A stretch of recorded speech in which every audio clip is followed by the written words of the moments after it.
Georgia number 1, Michigan number 2.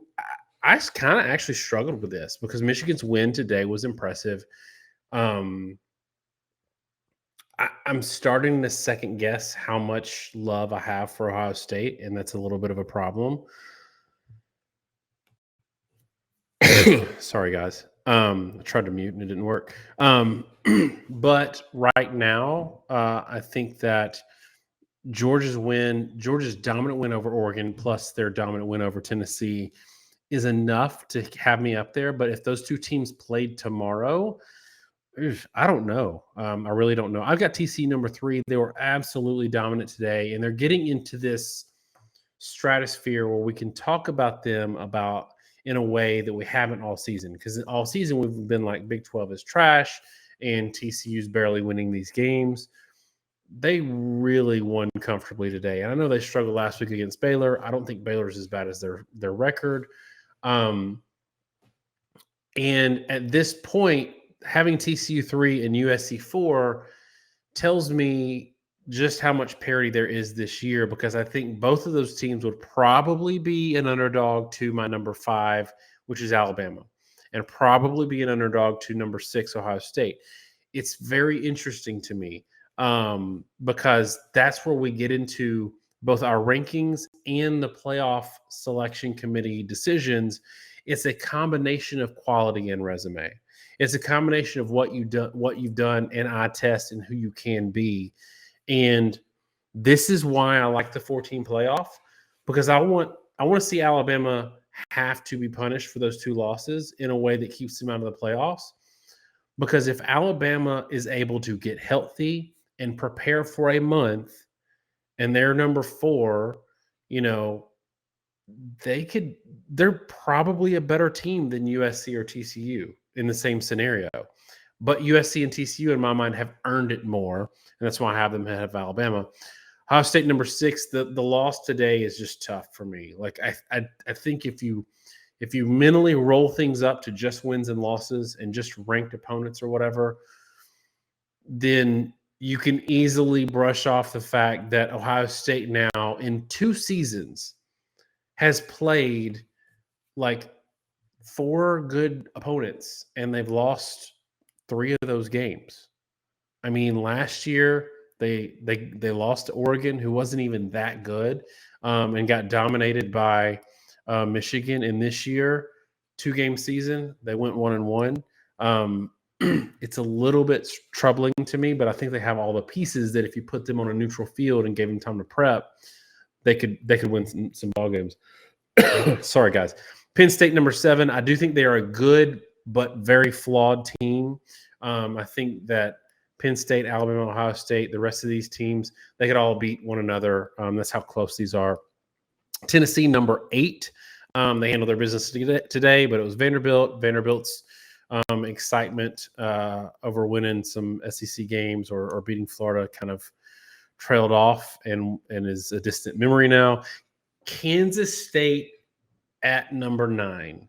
This is a team that, let me make sure, won tonight. They were winning earlier, but it was when we started, and I got mixed up once with Kansas State already.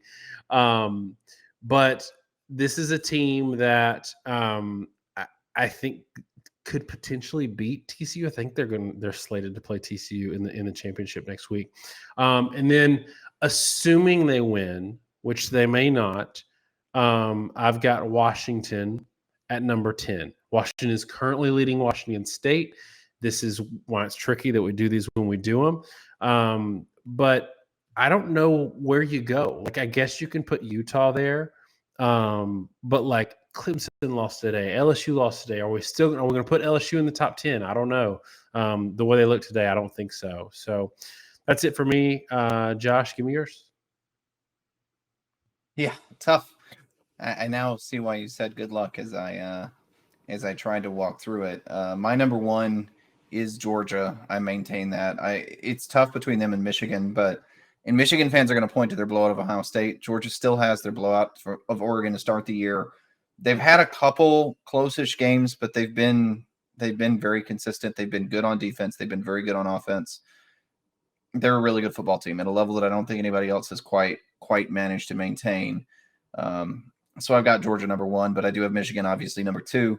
And you can make an argument for either team, and it comes down to schedule and a lot of other things. Georgia's schedule is not particularly hard either, but frankly, playing a Power 5 out of conference matters to me, and dominating them matters a lot. I think you have to reward that between the two. TCU is my number 3. They've got to sit there until they lose. They've just got to. I'm still not sold that TCU is a great team. I know they destroyed Iowa State. Iowa State has off and on played horrible football throughout the season. They played decently good at times, but they've looked really, really bad at others. So I don't know. I think they may skate into the playoff depending on the Big 12 championship goes. If they lose in the Big 12 championship, I think that's gonna have to be given a lot of weight. My number 4 is Ohio State. I have them ahead of my number 5, Alabama. Right now, it's tough. I mean, it's just tough. Alabama did play a tougher schedule. You've got to really show something to me for a 1-loss team to be better, or a 2-loss team to be ahead of a 1-loss team. I don't know that Alabama's schedule is clearly that much better. I don't know what Alabama's best win is. Now, you can say that about both teams, right? What is the best win for Ohio State? It's probably Penn State. What's their second best win? What's their third best win? That's a hard conversation. Alabama's best win, I'm guessing Ole Miss is where it's at. But when you start talking wins 2 through 5, I think Alabama has a significant edge. People are going to kind of laugh about it, but teams like Mississippi State and Texas are probably better teams on the whole than most of the teams that Ohio State played. So it's a tough conversation. But the truth is, Ohio State lost once. Alabama lost twice. If Alabama had lost once, they would have been 100% would be ahead of Ohio State due to strength of schedule and everything else. If they'd beaten Tennessee at the end of the game, they'd beaten LSU. Weirdly, this gets into a weird issue, though, that if they'd beaten LSU, they're in the SEC title game, and they might be worse off for that with a second loss. I don't know. That's a discussion for another day. I think this conversation is a very difficult one to have and figure out. If you notice, my number 6 is USC, and there's probably people balking at that, but let's make the point. If you want to compare Ohio State and USC, Ohio State had a tougher schedule. Yeah, they have a blowout loss, but they have a much tougher schedule. They have better wins than USC. USC's loss to Utah is not a good loss. It may not have been a blowout, but it was a worse team. And USC has really not looked good off and on. And I think there are a couple examples of this where teams, I think, in the pack are getting a little bit too much of a pass. And because they've lost earlier in the year and they're being on a run. There's another team at the end I'll touch on that's in the same boat. So they're at my number 6. My number 7 is Penn State, sitting there with 2 losses. This is where I will say it starts getting really hard.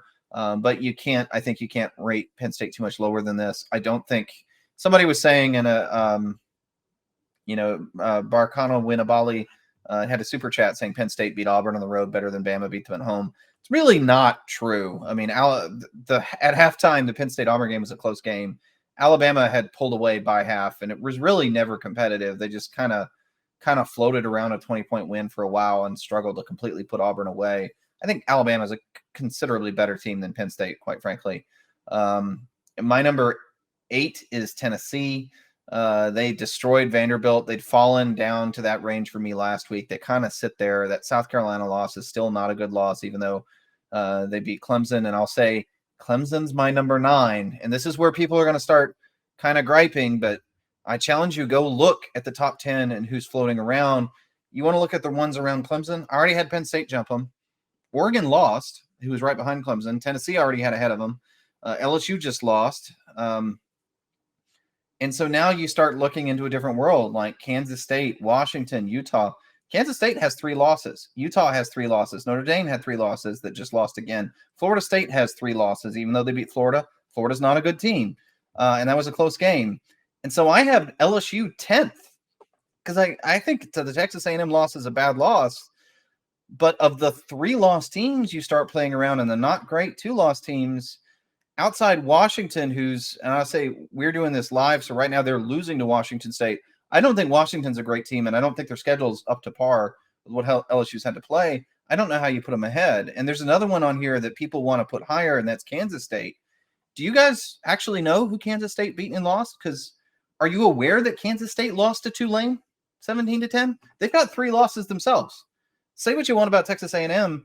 Texas A&M loss is still better, in my opinion, than the Tulane loss. And I know Tulane, they're flirting with a ranked team, whatever their record. I don't care.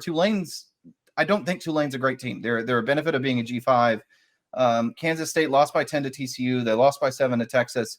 There's not a lot about Kansas State that gives me any reason to put them ahead of a 3-loss LSU. And if you want to talk about best win, which is a different conversation, Kansas State's best win, it's probably the blowout over Oklahoma State. Second best would be 7 points over Texas. They don't have the resume that LSU has on that side either. They haven't beaten anyone nearly as good as Alabama. They didn't blow out somebody's, the Oklahoma State blowout, I don't think is as good as blowing out Ole Miss. So, head to head, 3-loss team and a 3-loss team, LSU goes ahead of Kansas State in my view. And that does sort of suggest the teams that are in the top 7-ish. And it's why we're having a hard time ranking 8+. We're in a pretty good gap because a couple of them have lost and they're still going to stay ahead of the rest right now, in my view, partly due to what some of the other teams did when they lost. And partly otherwise. But yeah, I mean, LSU falls behind Clemson. Clemson loses again and still stays in my top 10 because they're still a 2-loss team and there aren't many options. I think I want to put them ahead of Washington, but it's tough. If you want to argue with my 9 and 10, feel free, but I challenge you to put somebody else in and say it's concretely better, because there are not. We often say there's not a good 7, 8, 9, 10. There are really not a good 9 and 10. If this was a 12-team playoff, you're going to have about 4 or 5 3-loss teams in it by the end of the year when conference championships games play out. It's just everybody's got warts, and most of them have multiple warts at this point. I did know that Kansas State lost to Tulane. Put them in there anyway.